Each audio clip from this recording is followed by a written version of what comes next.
Sjómennska hefur ekki svipað vegi og var hér í eina tíð og þeir allir strákar sem nú eru orðnir kallar voru og hétu og sóttust í að vera í kringum sjó og báta og allt saman það og til ýmsar sögur það atriði. Ég man eftir því þá sjaldan ég spilaði fótbolta með FH og vorum við að spila upp á Holti í Hafnarfirði í blíðskaparveðri og sást vel út á fjörðinn þaðan sem við vorum og mitt lið sækir á hitt liðið og ég horfi út á hafið og fjörðinn og sé ekki þar bátmaður sem ég þekkti strákan á. Ég þá eitthvað 11 ára, 10-11 ára og úr því að þeir voru á leiðinni í hitt markið þá gat ég skotið stungið af og ég gerði það. Svo þegar liðið kemur í hina áttina maður þá markmaður bara farinn sína leið. Ég held að leikurinn hafi nú bara endað það. En ég tek stróið sem sagt alveg endan á milli í bænum. Þetta var í hinum endanum höfnin á þeim dögum. Engin suðurhöfn kominn. Bara til þess að hitta þessa stráka sem ég þekkti borð. Og ég gerði það. Það var mikið á þessu lagt til þess að komast borð í þessa báta. Og með þessum bát, seinni held að hann bara verið seinna sumarið. Og þá fór ég einn róður, minn fyrsta róður. Þá var ég var náttúrulega bara eins og sé 10 ára gamall. Með ekkert með mér. Ég var bara í stregaskónum mínum og þannig fór maður. Skipstjóri hringdi í mömmu og spurði hvort að strákurinn mætti fara og hún sagði, já, það allt í lagi. Og ég var bara nánast á skiptinni þegar ég fór. Kallarnir þurfti eitthvað að fata drenginu upp og leyfa honum að vera í einhverju og fór í og allt saman það. Sjóvöggur, já, drullu sjóvöggur maður. Ég man eftir ég var á dekki með þeim að slíta humar og í einhverjum stakk sem var svona 10 sinnum og stór á mig og allt saman það og ég held ég hef alltaf verið í stregaskónum, minni það nú. Það er svolítið að vestur ekkert mig þannig séð.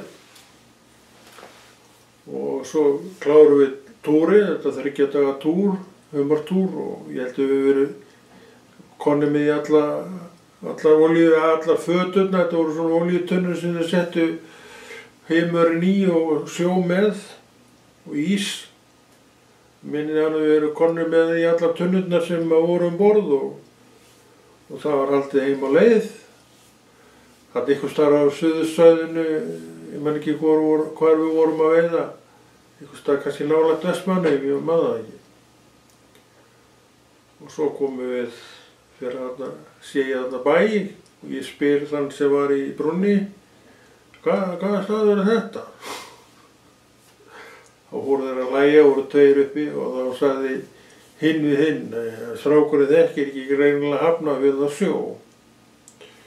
Og það var alveg rétt, ég þekkti ekki bæinn minn á sjó. Og þannig að þessi túr fór nú endaði vel, ég fekk ekki neitt, greitti ekki neitt og var bara með og ætlaðist ekki einu sinni til þess. En þetta var mín fyrsta sjóferð með þessum prýðispiltum sem að þar voru borð. Og þessi bátur var Sigurjón Arnlaugsson, þú kannski manst eftir honum í Hafnarfirði ef þú ert á einhverju svipuðu rekju við ég. Já, líklega manst eftir honum. Þetta var trébátur og ég man ekki hvernig hann er byggður. Þetta var ekki nýtt skip langt frá, þetta var svona 30-40 tonna bátur.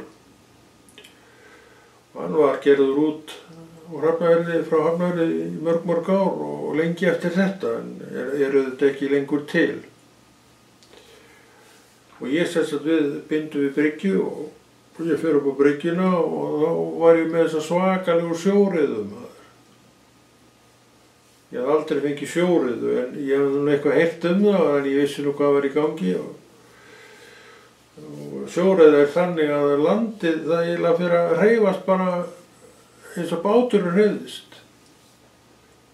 Einkennilegt, en svo daginn eftir held ég að það nú verið farið af mér og ég held að manni getur að hafa fengið aftur sjóriðu, svo fyrir ég á sjó, náttúrulega byrjaði ég bara á sjó, 16 ára gamall og ég manni getur að hafa fengið sjóriðu aftur. En þetta var svona lífsreynsla og ekki eru fleiri FH-æfingarnar hjá þessum pilti, dreng þá, og ætli nokkur að ætlast til þess að ég kemi, ég reikna ekki með því. Þannig við sjáum alveg hvar áhugi Peyjas var þegar að koma að þessum málum. Fótbolti, nei takk, sjórinn, já takk, maður hugsaði ekki neitt annað. Og ég var ekkert einn það, voru margir í Hrafnahverfi sem voru alveg nákvæmlega sama stað og þessi. Ég dætti að gera svona smá aukapistil fyrir sjómannadaginn sem nú að detta inn svona fljótlega. Og þá verður hérna klukkutíma langur þáttur eins og verið hefur hvað í 12 ár og undan, ég held það. Og það örugglega góður þáttur. En þetta var svona smá viðbót sem ég langaði til að segja.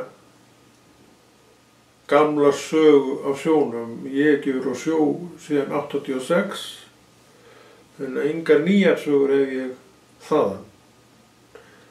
En gömul góð saga bara ágætis saga. Og þetta var ágætis saga, fannst þið ekki?